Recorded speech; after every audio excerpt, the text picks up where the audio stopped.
Olá, amigos! Sejam bem-vindos ao 14º episódio do canal História e Política. No episódio de hoje discutiremos acerca da importância da COP26 em Glasgow.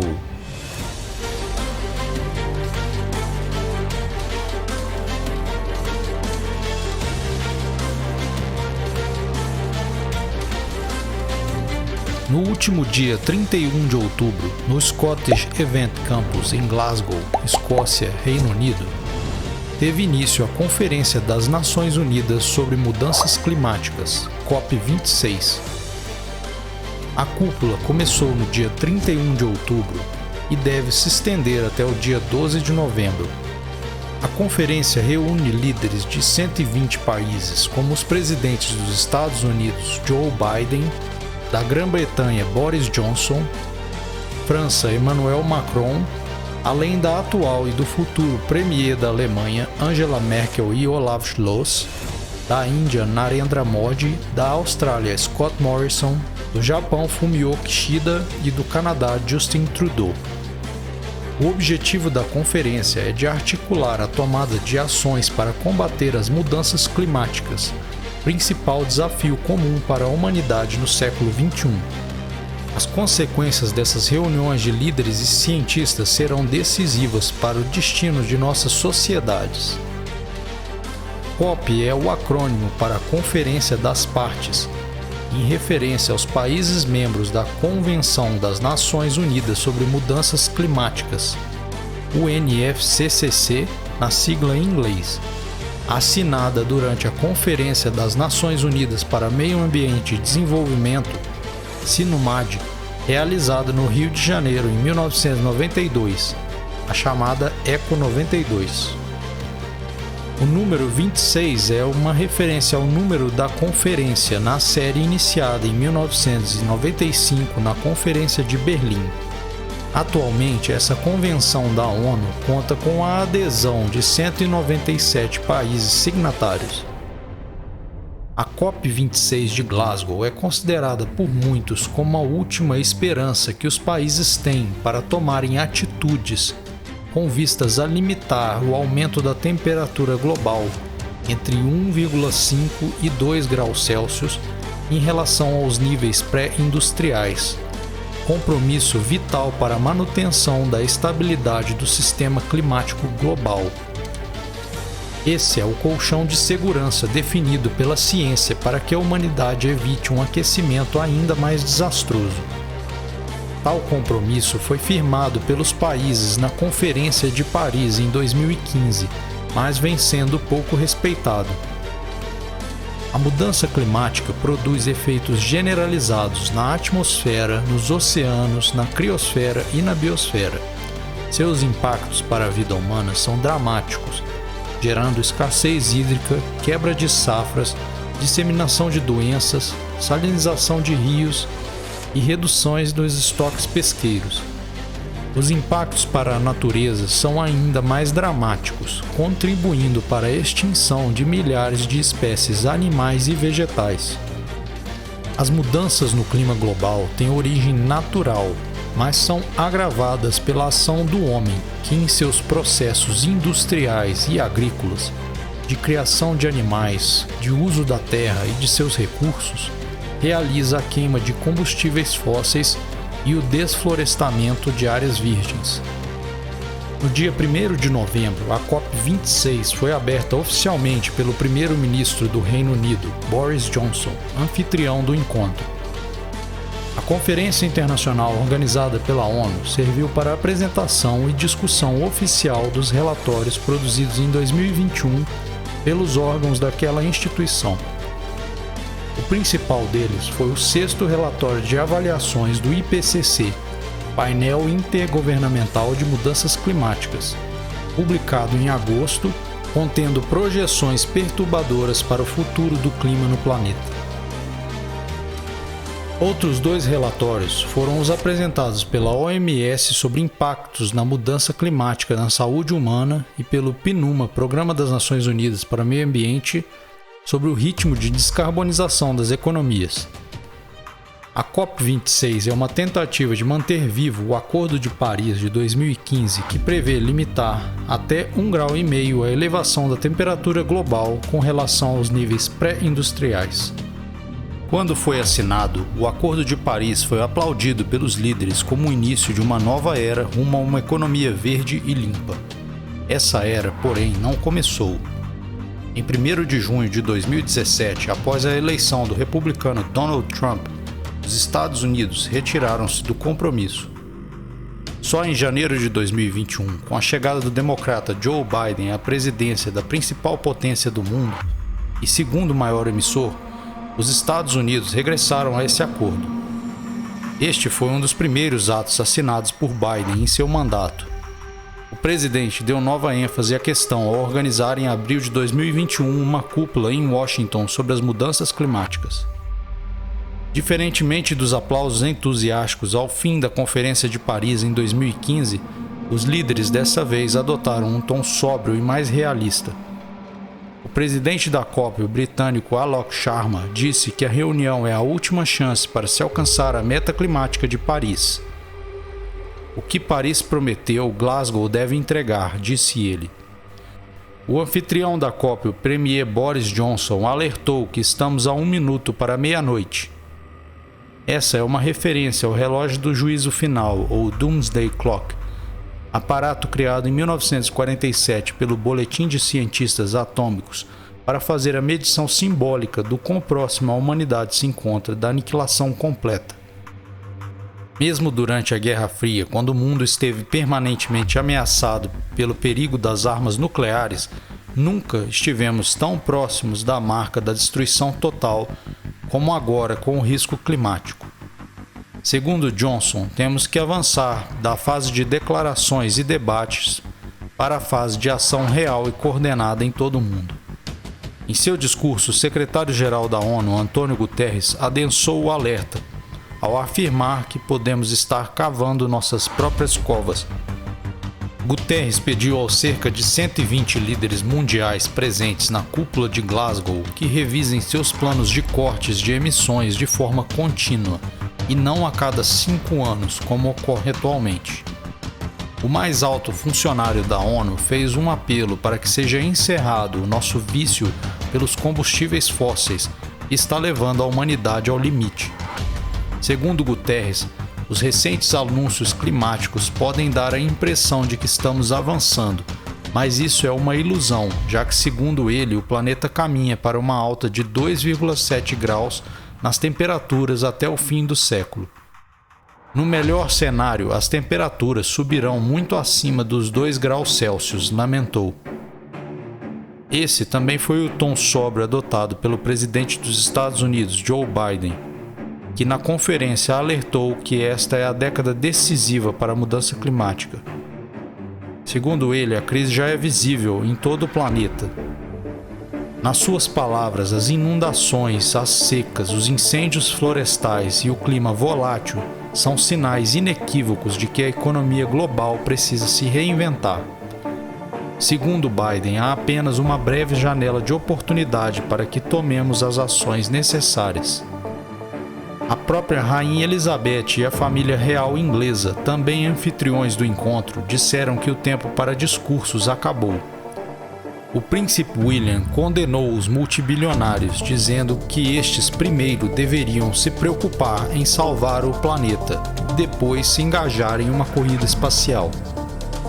Cada vez mais líderes se convencem sobre a necessidade de agir, mas nem todos têm a determinação necessária. As readaptações serão custosas e conciliar tais necessidades comuns com a ânsia por lucros das empresas privadas nem sempre é uma tarefa fácil. Muitas vezes, tais decisões envolvem contrariar interesses de conglomerados empresariais centenários, como aqueles do setor petrolífero. O G20, grupo das 20 maiores economias, em sua cúpula de Roma, realizada paralelamente à COP26, concordou em reduzir emissões. Os países, no entanto, não chegaram a um consenso sobre prazos limites para a neutralidade de carbono. Rússia, China e Índia foram contrários a estabelecer 2050 como prazo limite para a descarbonização de suas economias. Apesar de ainda não haver terminado, a COP26 já exibe alguns avanços. O primeiro deles é o Compromisso Global sobre o Metano, anunciado pela chefe da Comissão da União Europeia, Ursula von der Leyen, e o presidente americano Joe Biden no primeiro dia da conferência. Esse acordo foi chamado de Global Methane Pledge, Compromisso Global sobre Metano em tradução livre, e prevê a redução em 30% das emissões de metano até 2030, com relação aos níveis de 2020. O metano é um dos principais causadores do efeito estufa. É um potentíssimo gás, 80% mais potente do que o dióxido de carbono em seu impacto no efeito estufa e que até hoje não recebia a atenção merecida para frear o aquecimento global. Avanços tecnológicos recentes permitem que satélites identifiquem nuvens desse gás. Sua redução seria um passo importante, mas não suficiente no combate às mudanças climáticas. Isso porque o metano tem uma duração pequena na atmosfera, apenas 11 anos, enquanto que o dióxido de carbono dura em média 1000 anos. Outro avanço foi o estabelecimento pela Índia de um prazo limite para sua neutralidade de carbono. O governo indiano de Narendra Modi anunciou sua meta de neutralidade de carbono até 2070. 20 anos atrás dos Estados Unidos, do Reino Unido e da União Europeia, e 10 anos atrás da China. A Índia é o terceiro maior emissor individual de dióxido de carbono no mundo. Ainda outro avanço de grande significação foi o anúncio pelos Estados Unidos e mais 20 países de um plano para pôr fim aos financiamentos públicos à exploração de combustíveis fósseis. Segundo o compromisso ainda em fase de maturação, os países pretendem acabar com boa parte do financiamento público a energias não renováveis até o fim de 2022.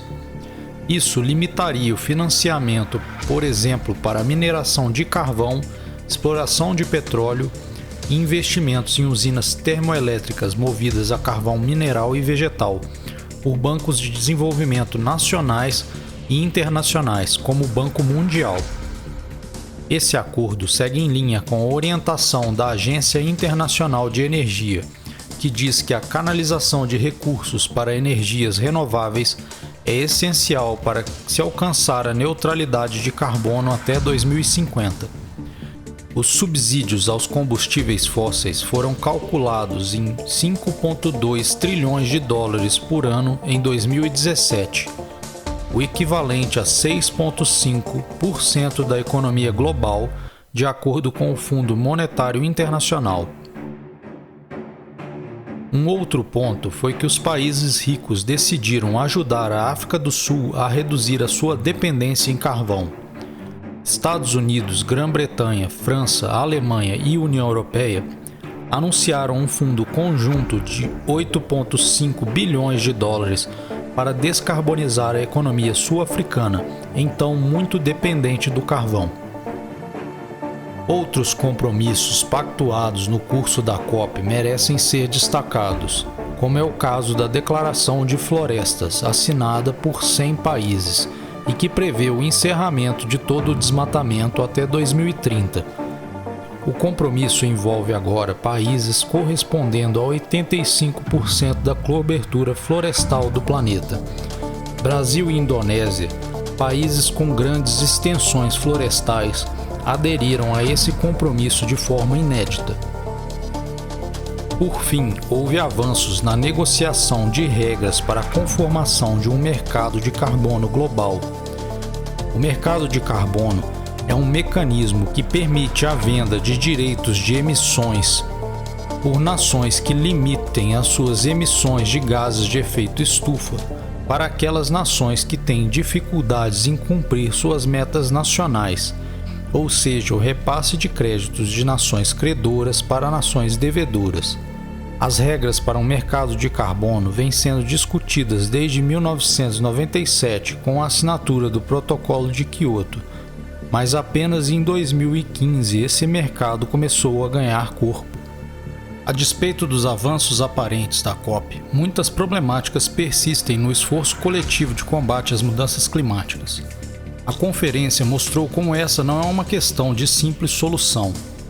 A COP foi marcada pela ausência de líderes de nações importantes. Nem Xi Jinping, presidente da China, nem Vladimir Putin da Rússia participaram da conferência, embora tenham enviado representantes para Glasgow. Biden acusou ambos os países de virarem suas costas para a questão urgente. China e Rússia negam as acusações e dizem que já se comprometeram a alcançar a neutralidade das emissões ainda que em 2060. Os países têm feito muitas promessas, mas têm agido pouco. Diversos países não apresentaram metas ambiciosas e, inclusive, conspiraram para o insucesso da conferência. Arábia Saudita, Austrália e Japão estão entre os países que tentam frear o ritmo de transição da economia global para uma economia livre dos combustíveis fósseis. A Arábia Saudita é grande produtor de petróleo e a Austrália é grande produtor de carvão. Os países da OPEP, como Iraque, Kuwait, Líbia, Nigéria, Emirados Árabes Unidos e Venezuela, não demonstram grande interesse nas discussões ambientais. O Japão, cuja matriz energética depende amplamente do carvão, não apresentou metas ambiciosas. Os sinais ainda são muito dúbios e hesitantes, apesar da urgência.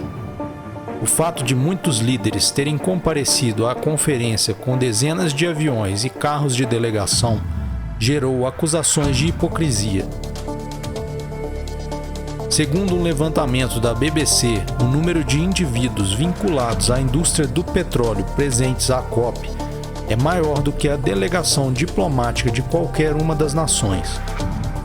A verdade é que muitas nações do mundo ainda não se comprometeram plenamente com a agenda ambiental, que envolve grandes mudanças. O Brasil, que enviou a segunda maior delegação à COP26, fez grandes promessas que são de difícil, para não dizer impossível cumprimento. A nação foi representada na conferência pelo seu ministro do Meio Ambiente, Joaquim Leite. O presidente Jair Bolsonaro, embora na Europa, decidiu não participar do evento. O governo brasileiro foi à COP de Glasgow de maneira defensiva, buscando remover de si a pecha de pária ambiental que recaiu contra o país por causa das antipolíticas do governo Bolsonaro nessa seara, com o desmantelamento de órgãos de fiscalização ambientais, incentivo à grilagem de terras e ao garimpo em terras indígenas. O Brasil é a nação detentora da maior parcela da mais extensa e biodiversa floresta tropical do mundo, vital para o sucesso das políticas climáticas, a Amazônia.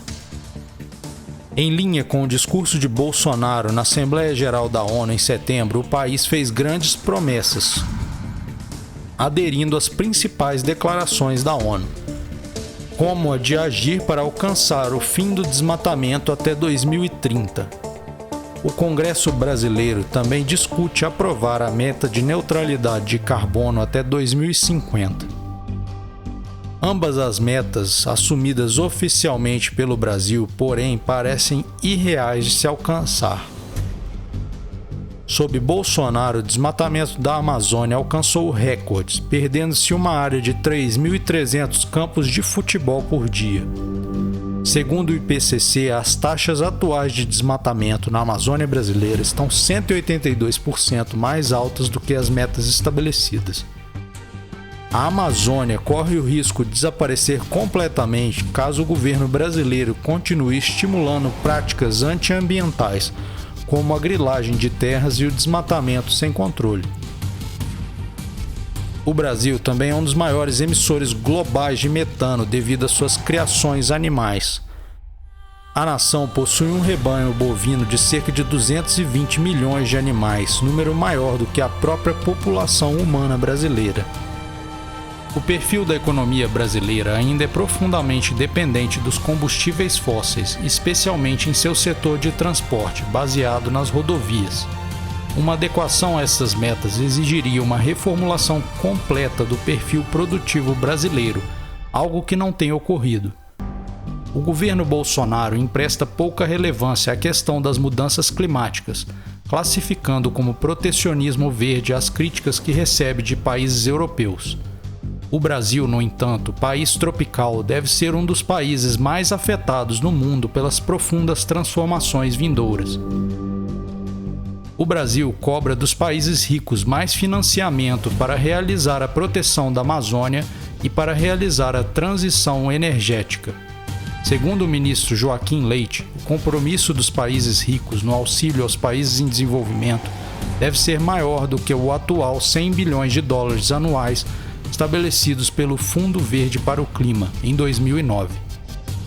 O que está em jogo em grande medida é a repartição social e internacional dos custos da transição energética.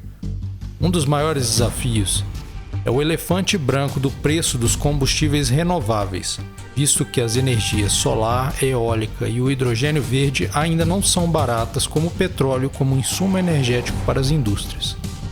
Nesse jogo de empurra-empurra tem havido lentidão na transição para a economia verde. Países ilha que podem desaparecer no futuro como consequência do aumento do nível do mar prometem iniciar processos contra os maiores poluidores mundiais no Tribunal Internacional para o Direito do Mar. O ministro de Tuvalu fez um discurso dentro do mar para denunciar essa situação desesperadora. Do lado de fora do saguão de conferências, intensos foram os protestos contra a falta de atitudes decisivas. A jovem ativista Greta Thunberg criticou a lentidão com que os países têm avançado. Greta pediu justiça climática, declarando chega de blá blá blá. As mudanças climáticas não são um problema restrito a uma ou outra nação. Elas são um desafio existencial para toda a humanidade. Em Glasgow, um relógio foi instalado para simbolizar a contagem regressiva para ultrapassarmos permanentemente os 1,5 graus Celsius definidos no Acordo de Paris e adentrarmos então a zona nebulosa e perigosa de aquecimento que a ciência adverte terá consequências nefastas para todo o globo. Seus ponteiros mostram que temos menos de 6 anos para reverter o ritmo de emissões e evitarmos uma grande catástrofe climática. Essa possivelmente é a advertência final. O relógio está correndo e o tempo acabando para evitarmos uma tragédia. Cabe somente a nós e nossos líderes impedi-la. A COP26 talvez seja a nossa última oportunidade comum.